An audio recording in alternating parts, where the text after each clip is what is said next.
Let's just jump right in. How do I start this?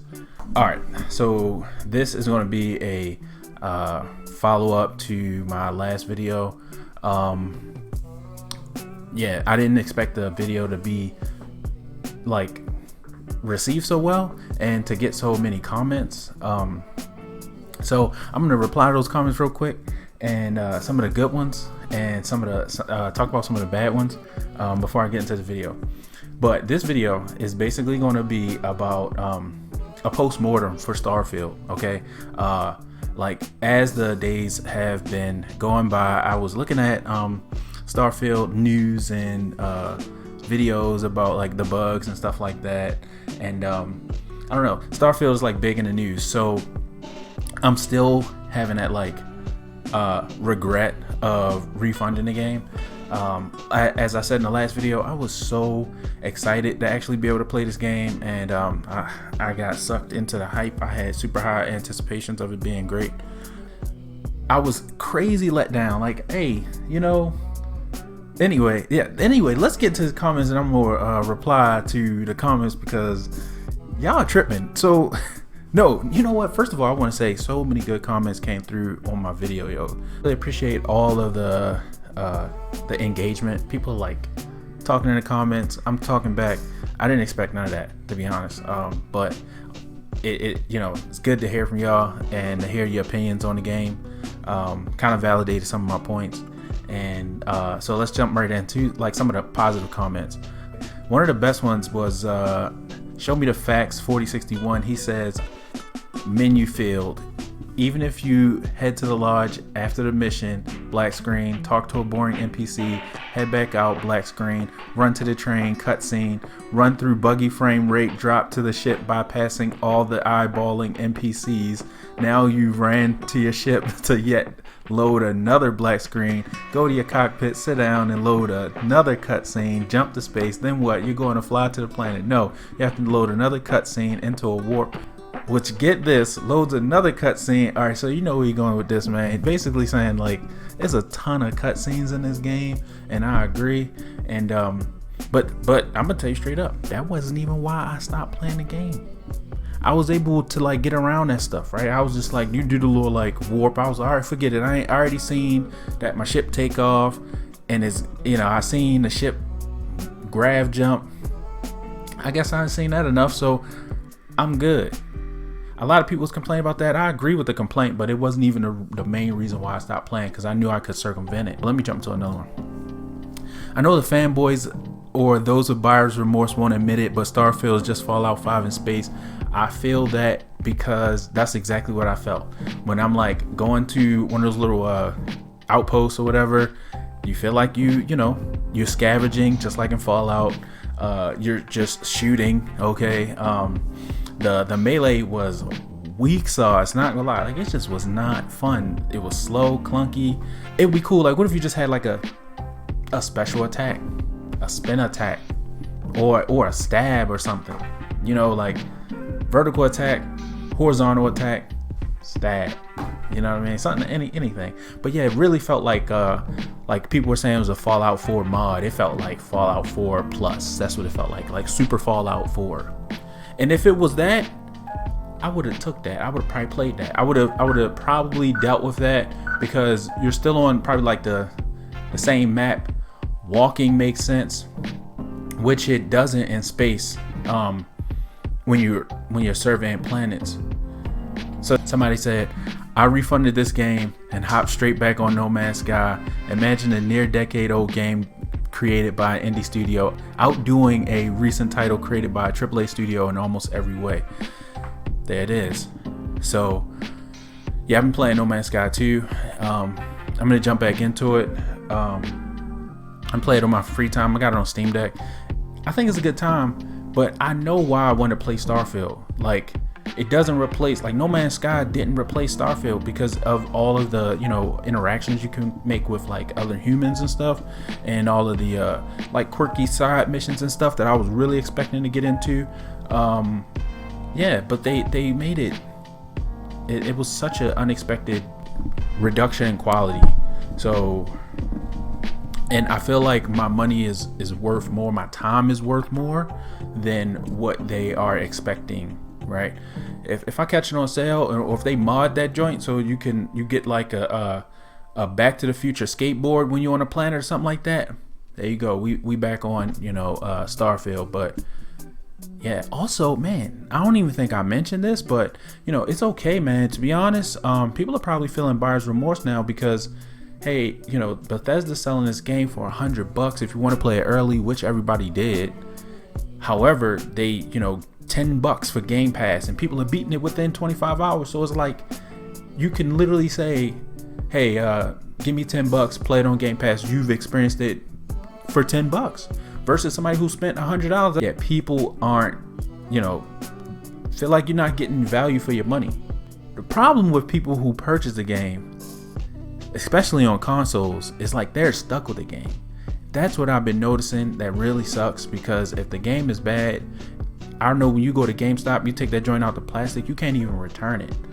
And you play it, you can't even return it. You got to trade it in to get like money back. So I think that people should be more conscious with their money, and to be honest, people got to stop pre-ordering.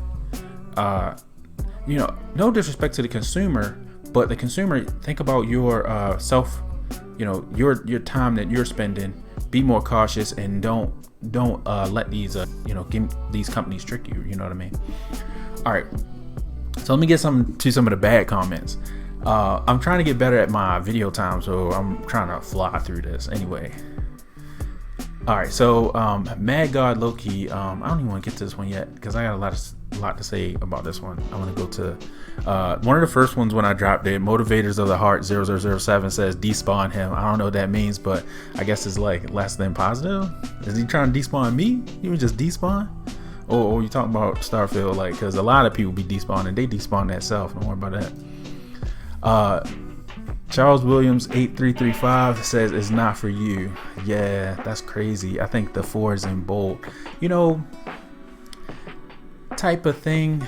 I don't really know how to respond to that because I've been, like I said, if you watch the whole video, I know it's a long video. I've been playing Bethesda games since right after Morrowind. I didn't play Morrowind. I played Oblivion and Up, man. And I didn't play Fallout 76 because there was so many issues with that, so much negative backlash about that. I didn't even go near it.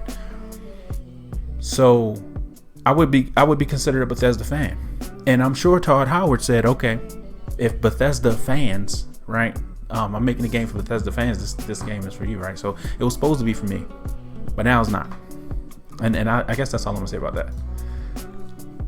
Mad God Loki, okay, left like 5 comments, I guess, and I guess he was like correcting himself as he was going in the section. I really appreciate you leaving the comments, but the feedback is a little like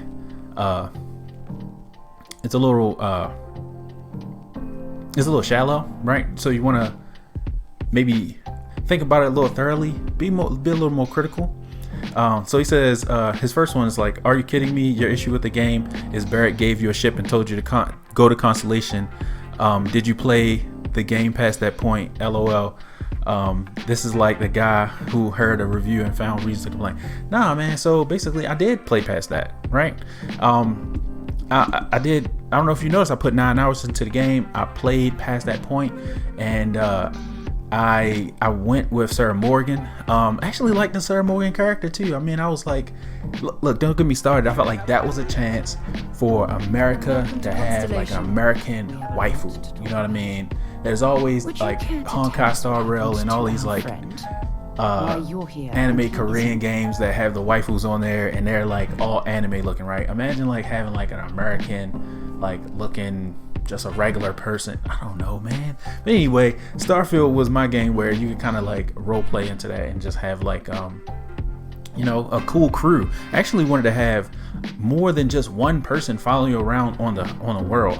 I actually was hoping like you could have at least 2, so you can have some sort of semblance of a Mass Effect crew, right? Or just like a Star Trek crew. Like imagine like you can have people on your ship, but people following you around. It'd been cool if you had multiple people following you around, but there's so many issues with that. I ain't go stop with that. Yes, the age-old problem. being a pirate, not knowing what is worth stealing. And of course, on the one hand, you learn that the value of an item is different, sell versus buy, but just remember that selling something is 20% of the value when selling it, or you can return the game, over it. All right, so like I said, there was so many issues. That was just one of them. That's not the exact reason why I returned the game, but yeah, man, I was thinking of all the different reasons why Bethesda was forcing me to waste my time, right? And I'm wasting my time by playing video games, but I waste my time the way I want to waste my time. Okay, and my dude, you just described the fast travel system that doesn't currently exist in the game. This is the comment I was talking about, basically, where he thinks that I don't understand the fast travel system. I know that if you discover the location already, you can warp to it. But if you haven't, right, you get put on a quest and they like, oh, go somewhere. Yeah, you gotta walk. You gotta go to a cave. You gotta walk. Just walk. Okay. Oh man, this makes the most sense. I played about 9 hours. Good to know we're getting a solid review. Multiple 100 hours game. All right, so basically, maybe see you're putting the comments as you're reading the video. I appreciate you listen to the video, man. You know what I'm saying? But now you know I played the game for 9 hours. But that's all we got. You know what I'm saying? Honestly, you can't fault me for playing the game for 9 hours, because Steam actually, when a game's released, you only got 2 hours before you can return the game, and they'll deny your refund, right? So I'm going to talk about that and how I got a refund right after this comments bit, which is already 11 minutes into the video. All right, I apologize. I didn't realize that the experience of someone who doesn't quite do games very good, apparently. Wow, piercing needles. I feel that, because the game was lacking tutorials, but it wasn't rocket science to figure stuff out. And yeah, okay, sure, man, I'm sure there's lots of gamers who don't know what Skyrim was. All right, but I don't know who I'm talking to. Mysterious user of the internet.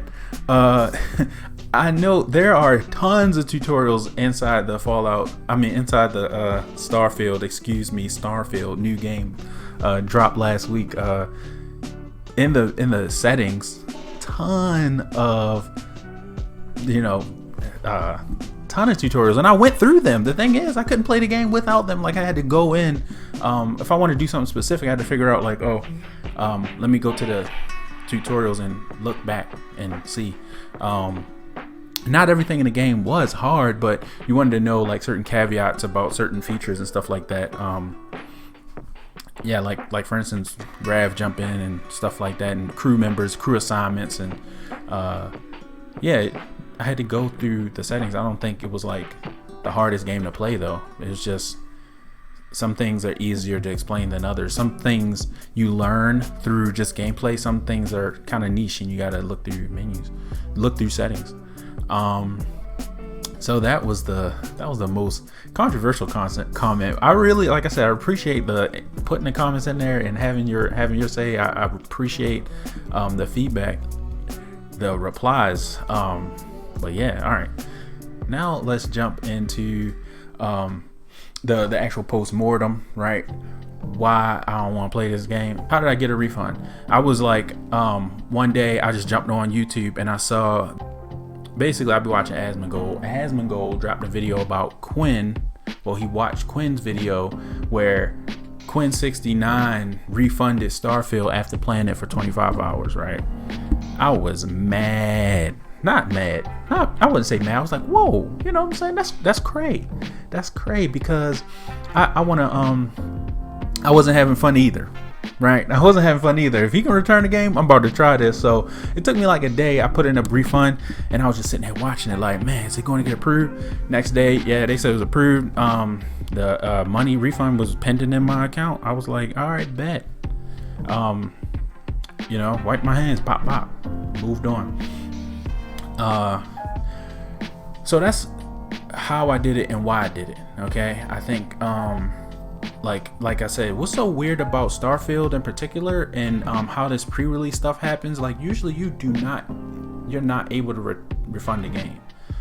Okay, just period. You play it for a couple hours, like you literally get through like the tutorial, is yours. You stuck with it, whether it's got bugs or whatever or not. Starfield in the news.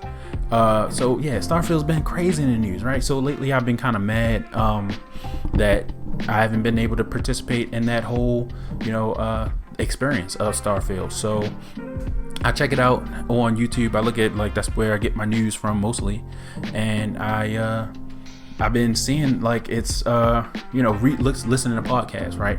So the Friends Per Second podcast, I was listening to them talk about how some people liked it, some people disliked it, and all their issues that they had with that.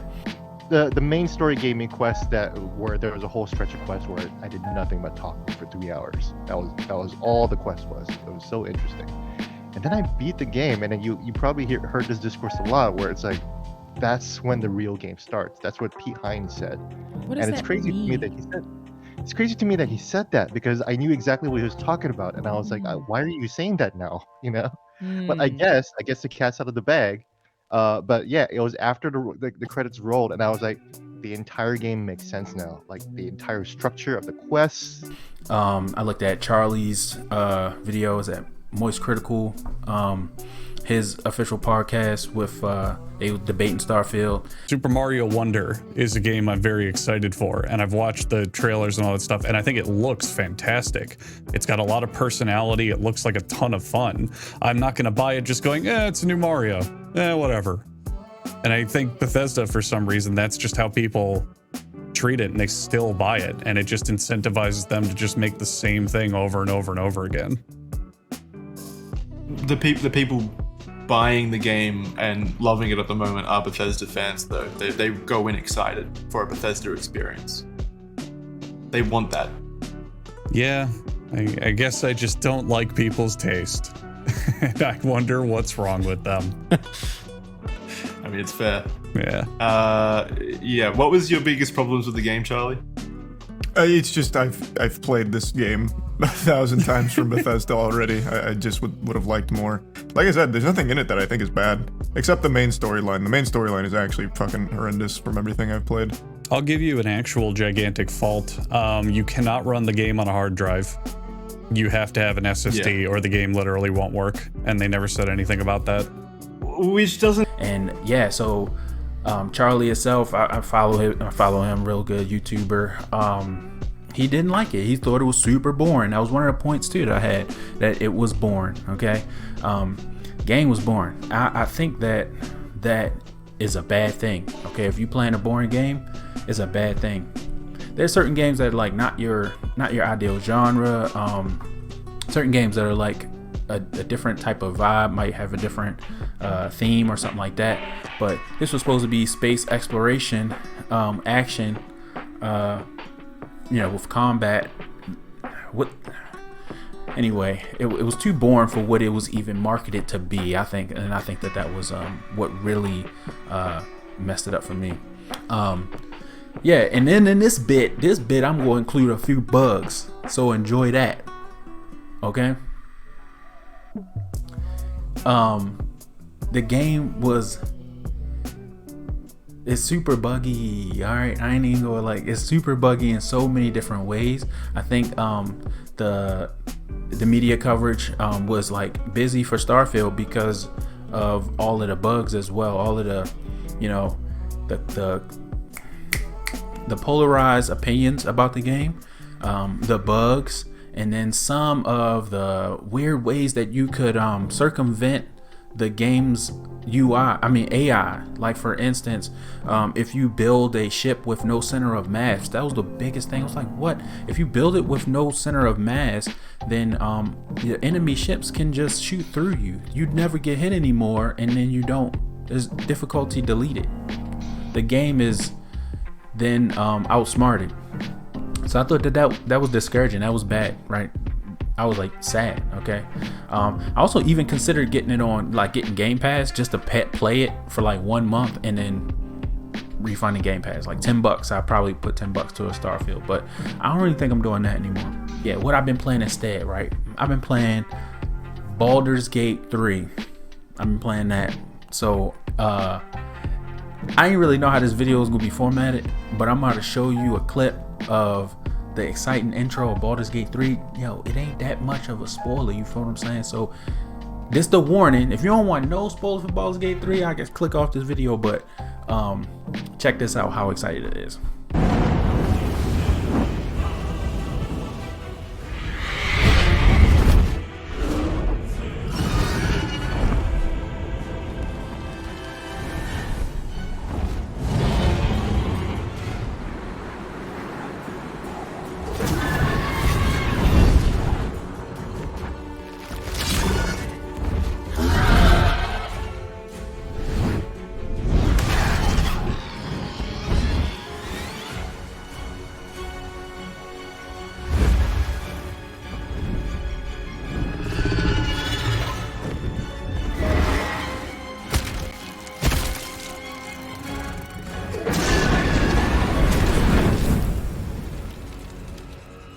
also been playing Street Fighter 6, and it's got a world tour mode, which is like a little adventure mode for fighting, which is awesome for me because I like to have like a reason to fight.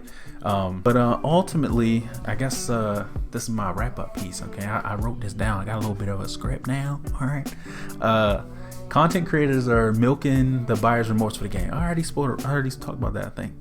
On both sides, good and bad, right? It was expected to be groundbreaking with 16 times the detail. The detail. It was expected to be groundbreaking though, yeah, right? But ultimately, man, it fell short, and I'm sad about that because that was supposed to be like low-key. Tears of the Kingdom dropped this year, okay? I knew Starfield was gonna come out this year. I thought that was gonna be my game of the year. I was gonna shut up, but hey, man, no. My time is more valuable to me than multiple bugs and glitches, really boring gameplay, lackluster, like story. Okay, gameplay, story, yeah. But that's it for Starfield, bro. I'm not talking about it no more. All right, we on some other stuff. Some other stuff I want to cover on this channel is I actually bought Philip Franco's coffee, so I'm gonna review that. Philip DeFranco is a little YouTuber too, right? And I'm an avid coffee drinker. How I drink coffee is straight black, so I feel like I'm pretty good to review that. So check out that video coming soon, and some more stuff. Okay, this channel is kind of like gaming as an adult, and you know, trying to live a optimal gaming lifestyle, right? So staying fit, you know, keeping up with gaming news, and how to fit gaming in your life, like especially as a well matured adult. All right, so appreciate everybody who did subscribe. Subscribe because I get so much anxiety from that and it pressures me to make videos. So keep subscribing, keep commenting, and peace out. Thanks for listening.